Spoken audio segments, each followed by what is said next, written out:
Sir, যেহেতু দীর্ঘ সময় যারা বিসিএস ভাইবা বোর্ডে যাচ্ছেন তাদেরকে নিয়ে কাজ করেছেন, আপনার অভিজ্ঞতায় বা আপনি যেটা পর্যবেক্ষণ করেছেন, কোন কোন কারণে একজন প্রার্থী বিসিএস ভাইভাতে ফেল করতে পারে? আপনি জানেন স্যার, একটা অংশ ফেলও করে, একটা অংশ নয়, ভালো অংশ ফেল করে। Thank you sir. ভালো অংশ ফেল করে। ফেল করে কারা সেটা আমি বলে দিই।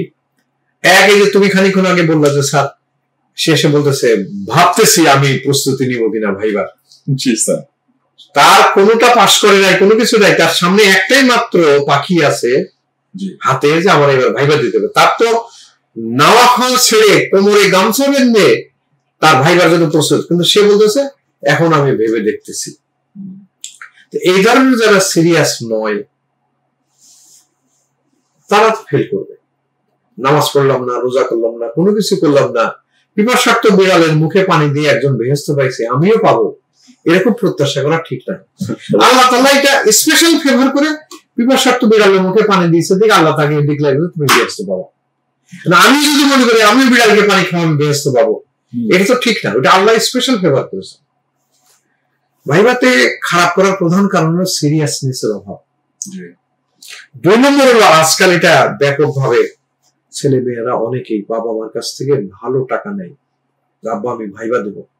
গার্জিয়ান কিন্তু জীবনের সবকিছু ত্যাগ করে এই প্রার্থীকে টাকা দিয়ে দেয়।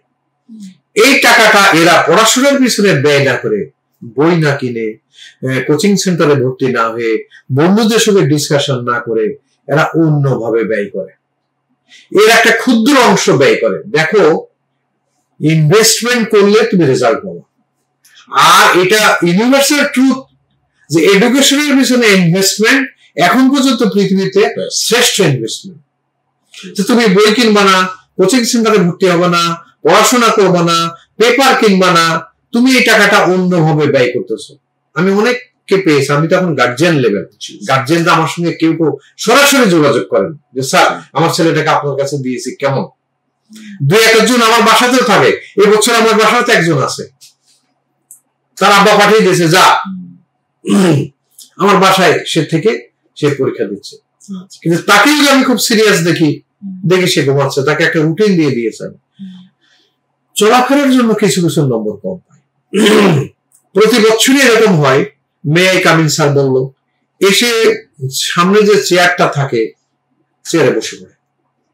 বাবা চেয়ারটা তো তোমাকে বসার জন্য রাখা হয়েছে, কিন্তু তুমি অনুমতি না নিয়ে গুরুজনের সামনে চেয়ারে বসে পড়বে। প্রতি বছরই এরকম 2-1 জন শুনি আমরা, প্রার্থীরাই বলে যে স্যার পরে আমাকে বলা হলো তোমাকে বসতে বলেছি, না এই যে তাহলে তো ওখানেই শেষ স্যার, সৌজন্যবোধের হওয়া। আবার বসতে বললো, বসার পরে সে ধন্যবাদটা দিচ্ছে না। সেদিন আমি ক্লাসে গেলাম, আমি বললাম যে তোমরা রিটেন পরীক্ষায় পাশ করে ভাইবার জন্য উপযুক্ত হয়েছো, তোমাদেরকে অভিনন্দন। একটা ছেলে মেয়ে বললো না স্যার ধন্যবাদ। আমি অভিনন্দন দিলাম, তোমাকে তো ধন্যবাদ বলতে হবে। ইসলাম ধর্মের শিক্ষাটা দেখো, তুমি যখন সালাম দিবা আসসালামু আলাইকুম, জবাব দিতে হবে 1-2 শব্দ বেশি দিয়ে, ওয়ালাইকুম আসসালাম ওয়া রাহমাতুল্লাহ, ওয়ালাইকুম আসসালাম ওয়া রাহমাতুল্লাহ ওয়া বারাকাতুহু। এই শিক্ষাটুকু কাজে লাগালে তো হয়। সৌজন্যবোধ, বিনয়ের অভাব, তর্ক করা, আই কন্ট্যাক্ট না থাকা, ব্যক্তিগত প্রসঙ্গের অবতারণা করা।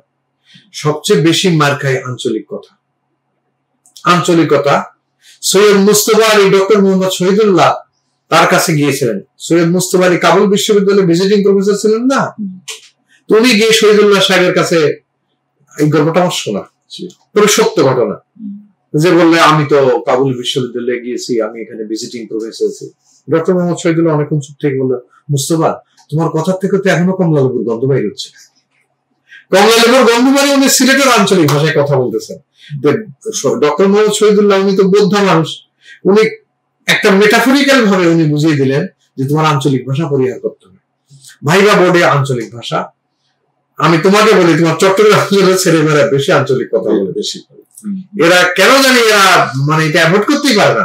রাজশাহীর চাঁপাইনবাবগঞ্জ অঞ্চলের ছেলেমেয়েরা দন্তস এগুলা নিয়ে কথা বলে, তবু অনেকে খুব সুন্দর কথা বলে, বোঝাই না সে কোন ডিস্ট্রিক্টে।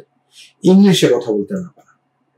1 নম্বরে পররাষ্ট্র ক্যাডার চয়েস দিয়েছে, তাকে পাওয়া মাত্রই তো ভাইবা বোর্ড বুঝে নেবে যে বাপরে বাপ এই তো পররাষ্ট্র ক্যাডার চয়েস দিয়েছে, তাকে সেই রকম প্রশ্ন করা হয় এবং প্রশ্নগুলো ইংলিশে হয়। এই ছেলে এই মেয়ে পররাষ্ট্র ক্যাডার দিয়েছে, 2 বছর আগে চয়েস দিয়েছে, অথচ সে পররাষ্ট্র ক্যাডারের জন্য ইংলিশের প্রস্তুতি প্রস্তুত করে নেয় না। এখানে যে প্রশ্ন করা হয় অর্ধেক বাংলা বলে অর্ধেক ইংলিশ বলে খালি হাত ধরায়, sir I mean, sir I mean. তখন ভাই জানো বলতেছ না, বলে স্যার জানি, ইংলিশের জন্য বলতে পারতেছি না। ঠিক আছে বাংলায় বলো, কিন্তু তাকে কি পররাষ্ট্র ক্যাডারের জন্য নম্বর দেওয়া হবে? ভাইবা বোর্ড কিন্তু ক্যাডার চয়েস করে না, কিন্তু তার চয়েস দেখে এই চয়েসের জন্য সে উপযুক্ত কিনা এটা যাচাই করে। তাহলে এই যে ব্যক্তিগত প্রসঙ্গ, আঞ্চলিকতা, নিজের সাবজেক্ট সম্বন্ধে না জানা, ক্যাডার সম্বন্ধে না জানা, ইংলিশের কথা বলতে না পারা, আজকাল সবচেয়ে বেশি খারাপ ধরা হয় মুক্তিযুদ্ধ এবং স্বাধীনতা যুদ্ধ, মুক্তিযুদ্ধ এবং বঙ্গবন্ধু সম্বন্ধে বলতে না পারা। কমন বিষয়গুলো এটা একেবারে কমন। তো এটা সম্বন্ধে প্রশ্ন করা হয়, স্বাধীনতা যুদ্ধ সম্বন্ধে বলতে পারছিস না, তোমার বাড়ি কোথায়, কয় নম্বর সেক্টর ছিল, সেক্টর কমান্ডার কে ছিলেন, এখানে গুরুত্বপূর্ণ যুদ্ধ কি হয়েছিল, এগুলো বলতে পারে না, পড়ে না। মুক্তিযুদ্ধ জাদুঘর কোথায় এটা বলতে পারে না। বাংলাদেশকে কবে প্রথম কে স্বীকৃতি দিয়েছে এটা নিয়ে একটা প্রশ্ন, দীর্ঘদিন আমরা পড়েছি ভারত, আসল তো ভুটান। প্রথম আমি তখন 9ম শ্রেণীর ছাত্র ছিলাম, আমি নিজে শুনেছি ভুটান স্বীকৃতি দিয়েছে, তারপরে ভারত দিয়েছে। এই বিষয়গুলো মোটা দাগে তোমার ভাইবা বোর্ডে খারাপ করলে ইমপ্রেশন তৈরি করে। সাবজেক্ট না জানা, ক্যাডার সম্বন্ধে না জানা, ইংলিশে কথা বলতে না পারা, বিনয়ের অভাব, সৌজন্যের অভাব, আঞ্চলিক ভাবে কথা বলা, বঙ্গবন্ধু এবং স্বাধীনতা যুদ্ধ সম্বন্ধে বলতে না পারা, একেবারে লেটেস্ট কিছু বলতো। আমাদের মাননীয় প্রধানমন্ত্রী সর্বশেষ কোন দেশ ভিজিট করেছেন, উনি এই দেশ ভিজিট করে কি কি চুক্তি করে আসেন বা কি কি মেমোরান্ডাম অফ আন্ডারস্ট্যান্ডিং হলো, এগুলো তো একেবারে খবরের কাগজের। এগুলো বলতে না পারলে নম্বর আপনা আপনি কমে যায়। হয়তো কাউকে ফেলও করিয়ে দেওয়া হয়, 100 নিচে নম্বর পেলে তো ফেল। ভাইবা বোর্ডে যদি ফুল ভাইবাটা 100 নম্বর হয়, 50-এর নিচে পেলে ফেল। এটা তো 200-100 ব্যাপার না। 100 পেয়েও পাস করে তো কোনো সুযোগ নেই না, 100 পেয়ে পাস করতে, কারণ তোমার সঙ্গে রিটেনের নম্বরটা অ্যাড হইতে হবে। তুমি রিটেনে খারাপ করেছো, ভাইবাটা ভালো করো বাবারা, তাহলে তোমার ভালো আসবে।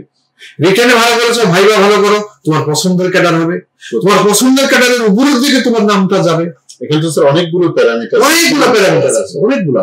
তো ছেলে মেয়েগুলো বুঝলো না, বুঝতেও চায় না, আর তোমরা ওগুলো মোটিভেট করার সুযোগ পাও না। ছেলে মেয়ে যদি না আসে কেমনে মোটিভেট করবো?